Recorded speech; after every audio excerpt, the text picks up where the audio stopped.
As has been said, I have a background as a lawyer and a legal academic, but I'm going to be talking today as Adam's mum about my experience and also drawing on the experience of mums I got to know as Adam's mum. Some of you may have heard of Adam.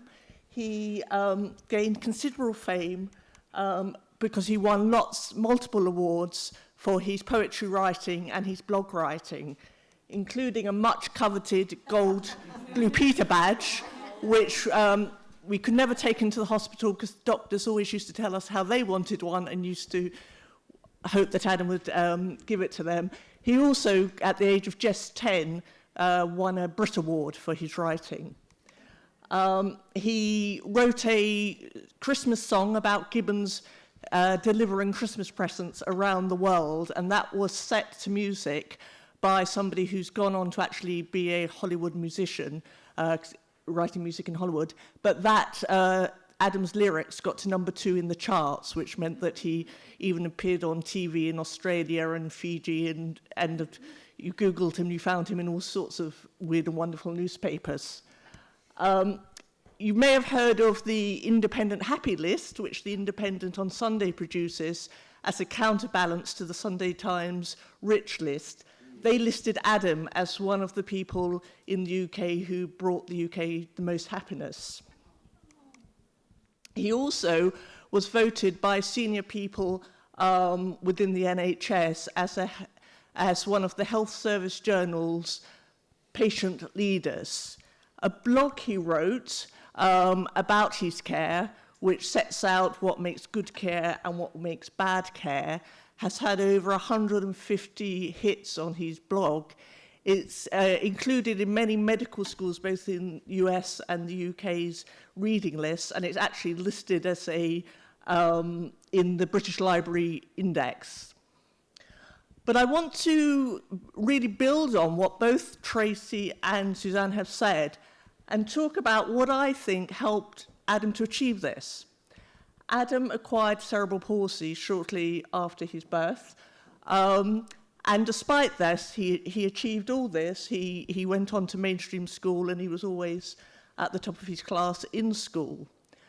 And I really believed that the way early news about Adam's condition was communicated to us by his consultant once he was transferred to Southampton Hospital at the age of 6 weeks, and the team at that hospital, the nurses and the registrar and the other doctors, the way they supported us and the way they communicated to us at that time had a huge impact on my mental health as a mother, and that in turn had a huge impact on Adam's development as a child. At the hospital Adam was born, I was given very negative news about Adam. They were very dismissive. Anything we asked about, they said wouldn't help him in any way. For example, I asked whether he would benefit from physiotherapy. I was told it wouldn't. It would just something that sometimes helped the parents to feel better. When he moved to Southampton, he had MRI, and also we were told there was no point in having any investigations into his condition. We should just accept it. And in fact, they even suggested that we might like to just leave Adam at the hospital, which is a rather strange thing for them to have said. When we got to Southampton, the experience was completely and utterly different. Adam had a wonderful consultant, Dr. Neil Thomas. He embodied kindness and compassion, as did his registrar and the team of nurses. Those nurses, some 18 years later, are now mostly retired, but they're still strong family friends. They never, for 1 second, suggested that Adam, because of his disability, was anything other than a much valued, loved child. After Adam had his MRI scan, Dr. Thomas came to speak to us. He gave us a huge amount of time.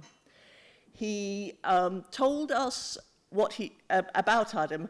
The key thing he stressed to us was that Adam didn't have cognitive impairment. He also told us that because of his physical impairment, it was likely that through his life, doctors would assume that Adam would have cognitive impairment, and he stressed to us the importance of just ignoring that.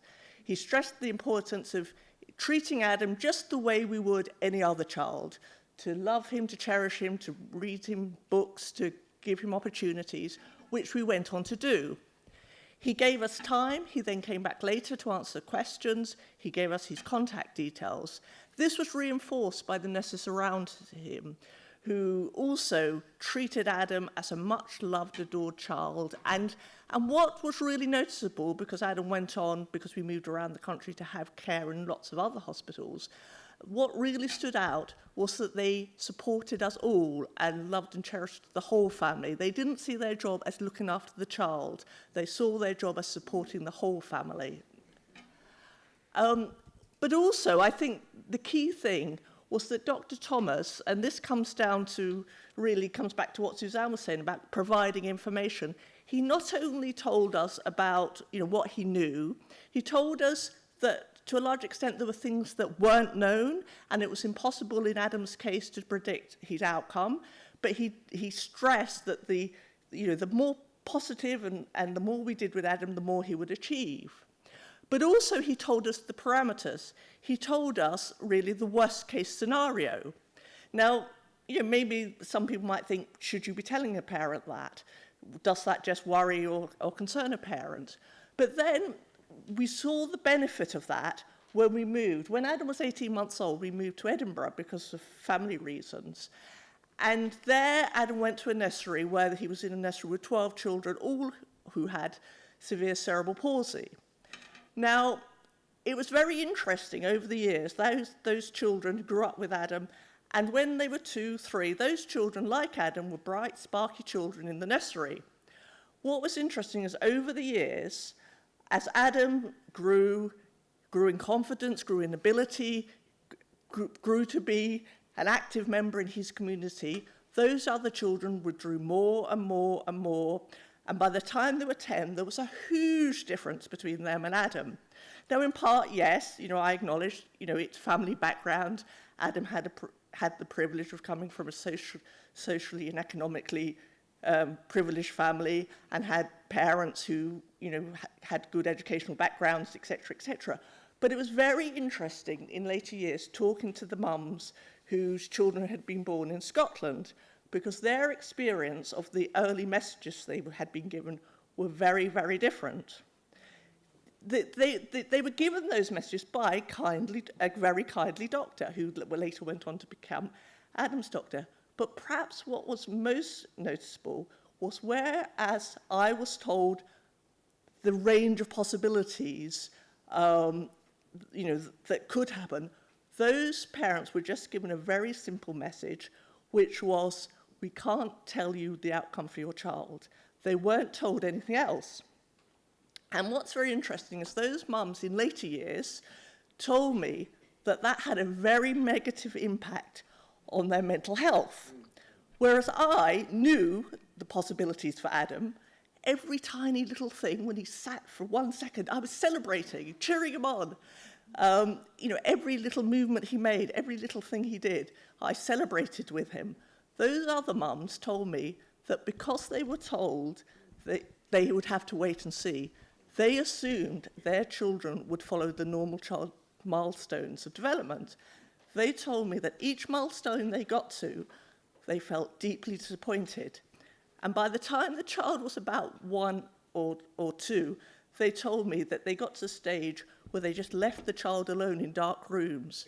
Some of them even gave their children extra doses of nitrazepam to get them to sleep because they couldn't cope. Those mums also didn't have the supportive network of nurses that we had around us. Those mothers went on to develop significant mental health problems. Many of them were on antidepressants for years, and some of them are still on antidepressants, and we're talking almost 20 years later. And I could see a huge difference in their child's development and Adam's development, and I really do believe that the way that early things were communicated to us, and particularly the fact that we were told the parameters where they weren't, were so important. I mean, those other mothers actually said to me that they thought by the time their child was 5, they would have no problems at all. And so they were just hit time and time again by disappointment, where with me, I was celebrating every tiny little thing that happened. And to conclude the story, sadly, Adam's story didn't have a positive outcome because we moved again when Adam was 13. And sadly, Adam was in hospital. He became ill with infection. And sadly, the team there. And this is where reflecting on this, it brought home to me how communication is a two-way thing. It's not just about what, as health professionals, people tell families or patients. It's also the other side of communication, and often the most important side of communication, of listening to patients and families. And in Adam's case, Adam knew he had infection. Adam even identified where he had infection, which sadly after his death was confirmed by his post-mortem. We knew he had infection, or we kept saying, he's got infection, this is how he presents with infection. His consultant then insisted point blank that it was 100% impossible for Adam to have infection.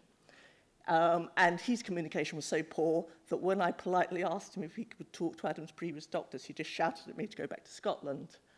But the outcome was of this, and the doctors completely closed down. They refused to even talk to us. And when it came to the last few weeks of Adam's life, when it was clear Adam was dying, they just stopped communicating with us altogether. I said to them, look, I think we need to have a discussion about Adam's best interest. They wouldn't do that. And the impact of that was not only did Adam die, but I and my husband were left with severe mental health and physical health problems afterwards. We didn't get any support from the hospital. It took us over a year to get support, and we went on to suffer from depression, anxiety, and physical health, which it took us some time to recover from.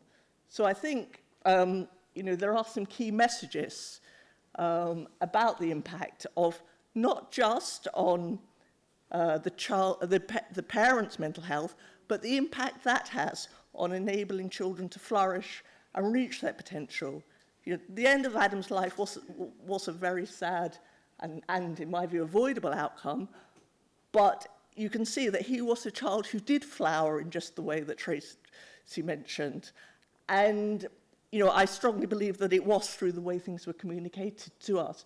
So I think, the key things I think are important are giving time, giving contact details, acknowledging uncertainty when that's there, but not be so uncertain as to give misleading information, for example, as happened with the mothers in Edinburgh. To be honest, not to take away hope by being completely negative. And also, in a case where a child has disability, not to imply or assume that because a child is disabled, that the child will not be wanted and loved and adored just as much as any other child. Thank you very much.